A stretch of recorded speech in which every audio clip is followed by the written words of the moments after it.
ओम साईराम प्रसन्न युवांशी Manoj विर्ले shallow. चला नेऱ्यावाले ना शेलूवाले एक तयार लागा.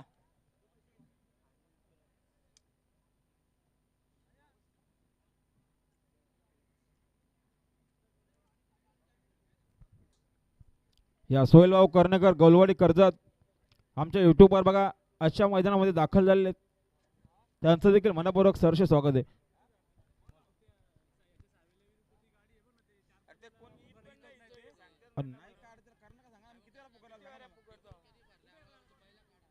सुंदर गाडी बोलते लक्षाची गाडी अतिशय सुंदर. आता आलेल्या शर्यतीमध्ये डावी साईडच्या धन्यवाद. परेश डागावणे टाकवे कर्ज यांचा लक्ष पाहायला इंदोरच्या गोळाचा मानकरी. माडपाई प्रसन्न विलास नारायण पाटील वावोशी आराध्या सुधीर मस्कर वावोशी यांना जोर दिले 2 बाजूला 4000 होते. त्यांना या ठिकाणी जोर दिले ब्रह्मनाथ प्रसन्न प्रसाद प्रभाकर पाटील बीड. चला वावशीवाले बीडवाले एकच निघा.